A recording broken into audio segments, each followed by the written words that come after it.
Good morning, ladies and gentlemen. Thank you for joining us for our European Union pre-G20 press conference. Presidents von der Leyen and Costa will deliver introductory statements to set the scene before we open the floor for your questions. As always, please state your name and the media you represent before posing your questions. And with that, we can hand over to the presidents. President von der Leyen, the floor is yours. I think we start with. Typically, we start with. Good morning. I'm very glad to be here in Johannesburg with the President Ursula von der Leyen to represent the European Union. Africa is a strategic partner in our multipolar world, and for the very first time, we are having a G7 summit on Africa soil. We are living in challenging times. Wars in Africa and Europe, humanitarian tragedies in the Middle East, trade tensions, supply chains being disrupted, and economic coercion on the rise. And against the backdrop of global challenges like climate change, inequality, and poverty, the European Union comes with a simple message to our partners. The European Union is here. We are predictable, reliable, and trustworthy partner. We are here to work with our G20 partners. We are here to work together because nobody cannot tackle global challenges alone. South Africa made this year a success. It has used this opportunity to advance very important priorities: solidarity, equality, and sustainable development, priorities that we share in the European Union.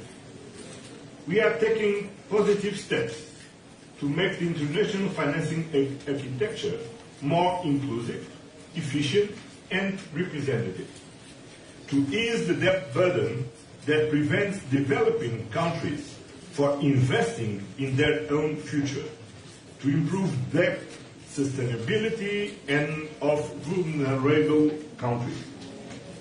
Climate change is blind to wealth, but hurts developing countries more.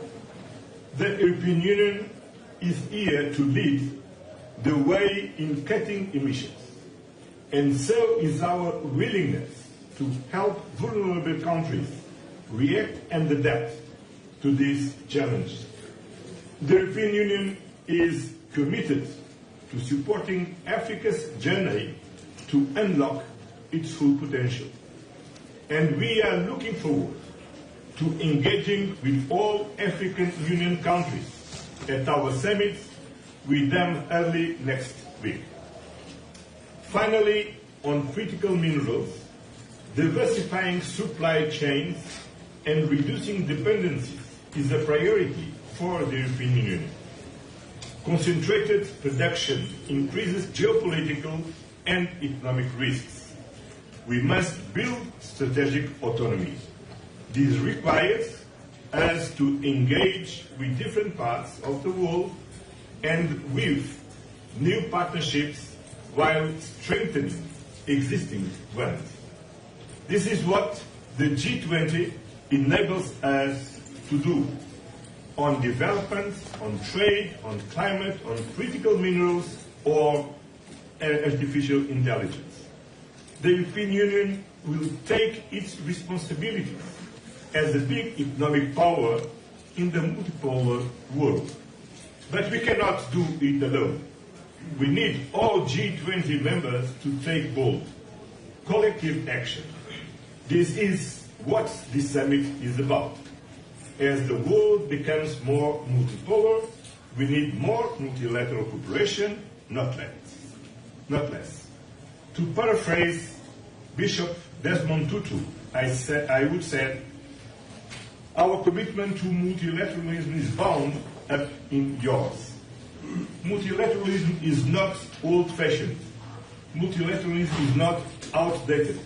Multilateralism is our best, maybe our only defense against disruption, violence and chaos.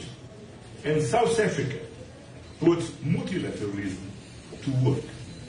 And I would like to commend President Ramaphosa and the South African team.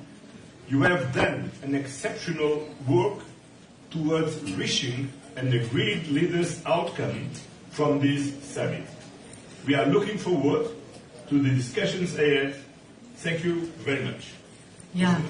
Let me first also say, together with President Costa, that the European Union is very pleased to be here in Johannesburg. The G20 summit is the first on African soil.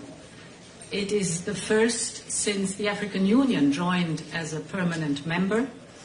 And this is highlighting Africa's central and vital role on the global stage and the leadership of President Ramaphosa and South Africa.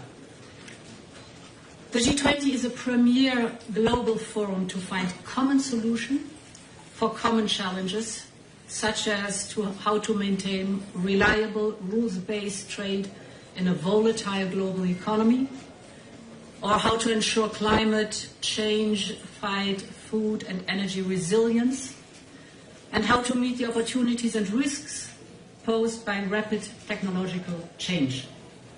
These are the topics of the 3 roundtables that will form the core of our discussions in the next 2 days. And allow me to go into further detail on each of those 3. The first is on trade. Europe is doubling down on our core belief that rules-based trade delivers. We will continue to champion partnership, openness, and fair competition. And that is the message we'll bring to the G20 and to the EU-African Union summit, which follows these G20. Our network of free trade agreements is already the biggest in the world. 44 agreements with 76 partners. And we have more on the way. The agreements we have reached with Mercosur, Mexico, and Indonesia further strengthen our network. And we're working non-stop to finalize an agreement with India, but also with Australia, Thailand, the Philippines, Malaysia, and the United Arab Emirates. And just yesterday, we, the European Union and South Africa, concluded a clean trade and investment partnership. We are a partner that plays by the rules. That's important for us. We listen to our partners. And above all, we deliver mutual gains in trade and investment, which in return delivers good jobs. We believe in the mutual gain in trade and investment.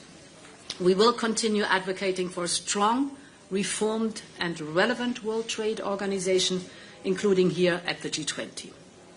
The second roundtable, there the motto is a resilient world. And here the focus is on fighting climate change and the clean energy transition. As European Union, we want to bring a message of hope and of opportunity to this G20 summit. It is a message about clean energy technologies and clean energy transitions, because not only do they meet our urgent need to tackle climate change, but they do much, much more. And the business case by now is doing much better. Clean energy transitions are cost competitive. They create jobs, good jobs, homegrown. They open new ways to bring modern energy to the many millions that remain without access to energy. And they are a natural fit, of course, for many developing economies, as it is about the resources that these developing economies have in abundance. So we're speaking about not only solar, but also wind, geothermal, hydropower, and the new low-emission fuels.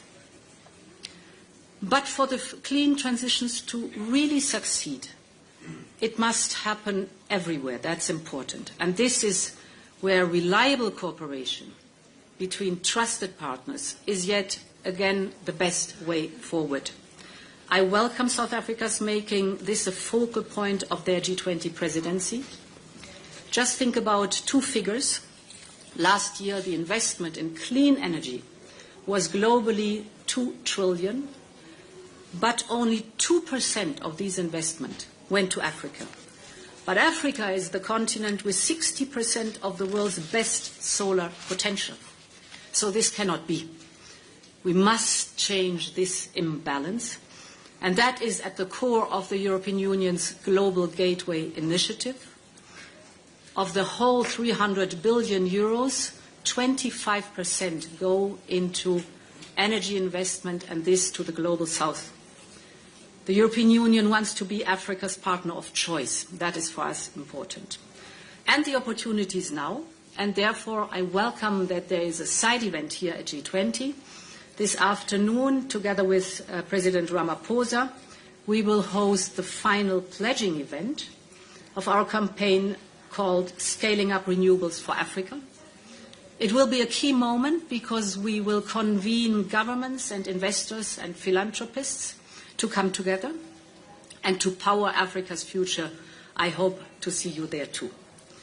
My last point is on the third roundtable, a fair and just future. And here we will discuss the new issues like digital governance and how to enter the global economic mainstream with digitalization. And that's why I'm looking forward to our discussions on artificial intelligence.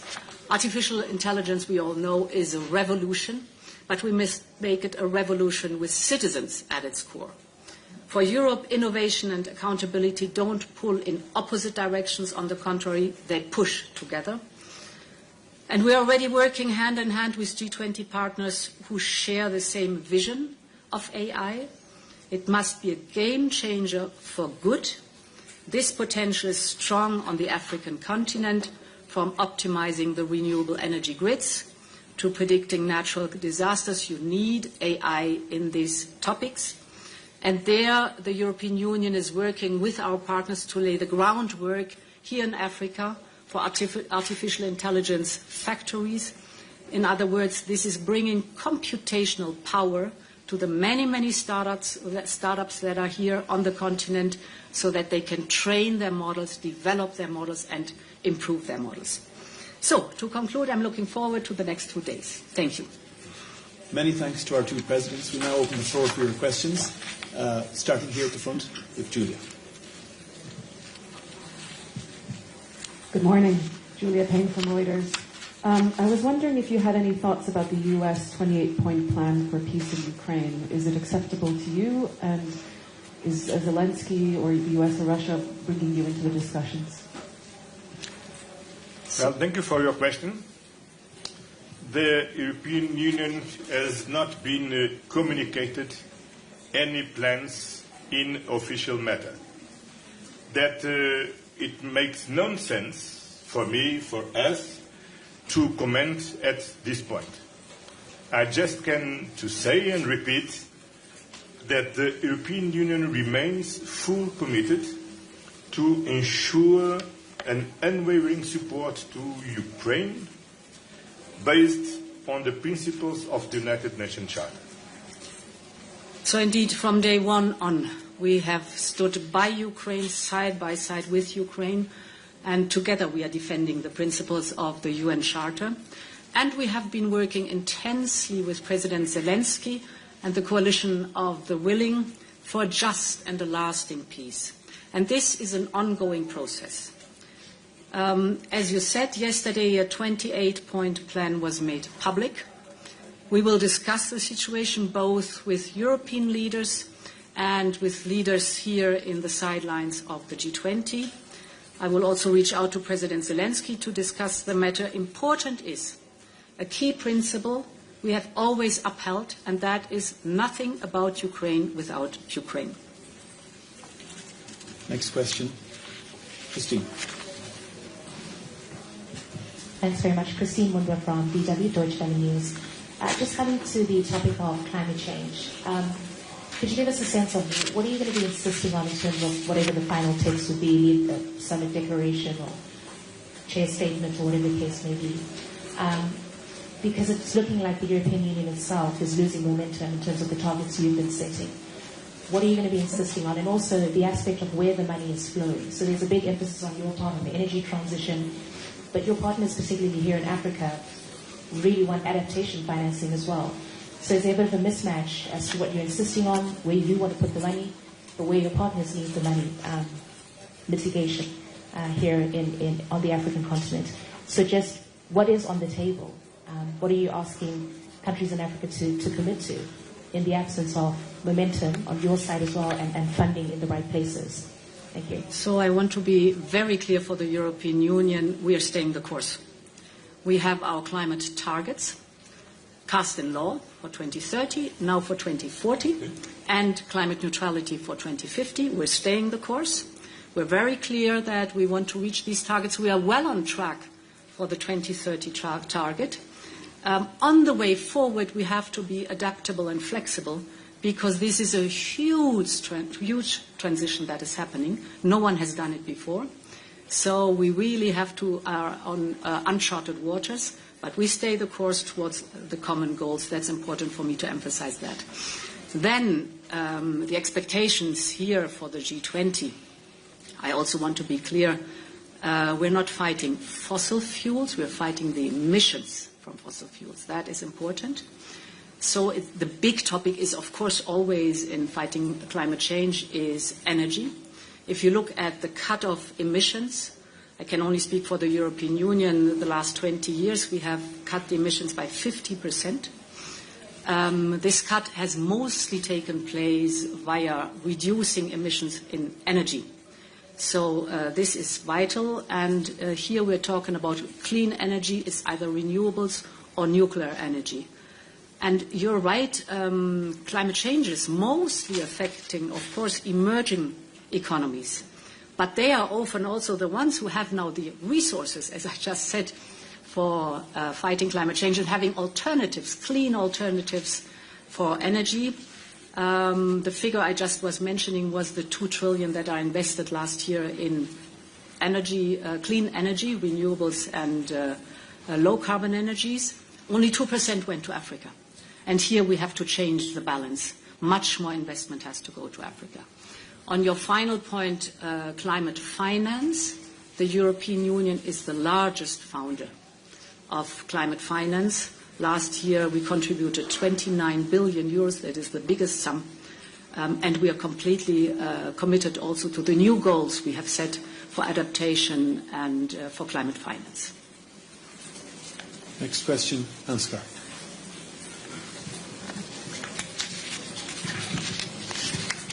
Ansgar, the German press agency DPA. Madam President, Mr. President, on the absence of the United States here at the summit, how do you assess the accusations of the President of the United States, Donald Trump, against the host country regarding the human rights situation? And from your point of view, does the situation justify a boycott of the summit? And also, just very briefly, will you attend next year's G20 summit in Florida if it means sitting together with the Russian President Vladimir Putin? Thank you. Well, the answer is clear. We are here. And we are here because we are working in a very close way with our South African countries, South African host. The South African presidents of G20 was a very good presidency. They raised central issues to tackle our global challenges, and we are here all together to work together. As you know, the European Union is very clear. We believe in the multilateral system.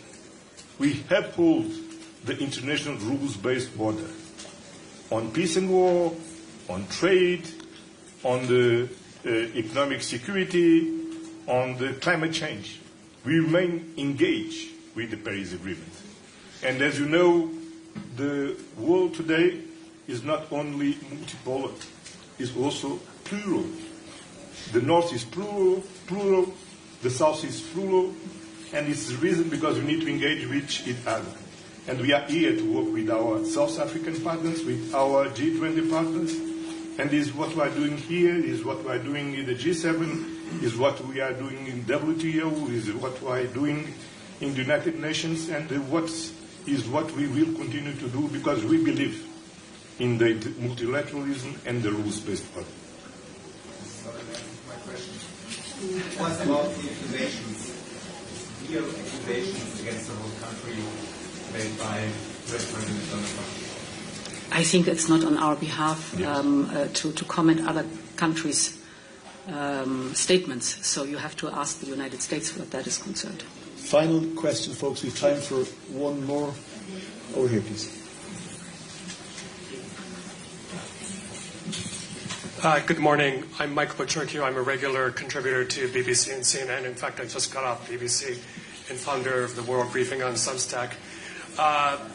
They just asked me on BBC how the EU could possibly find itself so, excuse my language, appallingly sidelined by the peace process in Ukraine just now. And I have to be very frank with you. I've been based in Ukraine since before the start of the war. I talk to Ukrainians every day.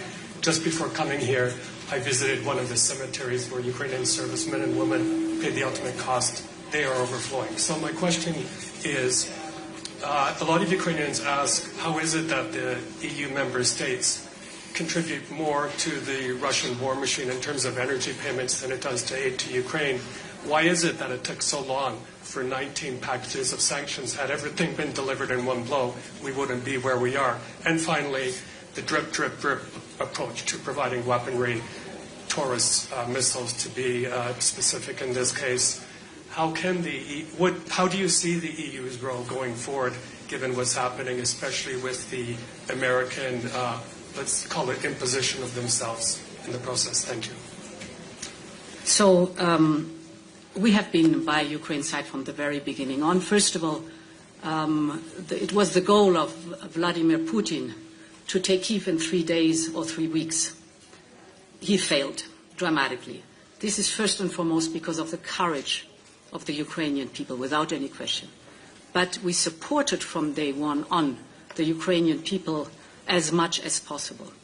And we've contributed more than 180 billion euros to support not only the Ukraine with military capabilities, but also, of course, with budget support. And this will continue without any question. We have indeed unleashed 19 sanctions packages, and these are biting sanctions.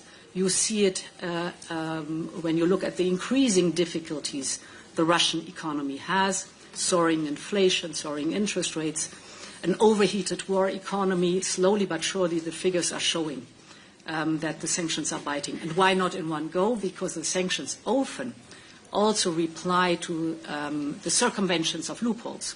So you put a sanction, there appears a loophole, you close the loophole, etc. It's a process that is ongoing, and the pressure on Russia here is ongoing. We will continue to support Ukraine, as we've done before. Ukraine can count on us, because this is not only an aggression against Ukraine, but it is an aggression against the principles of the UN Charter. It's on European soil, and therefore we will support Ukraine for as long as it takes. This concludes our press conference. Ladies and gentlemen, thank you to the presidents. Have a good afternoon. All right. Thank you, my friend.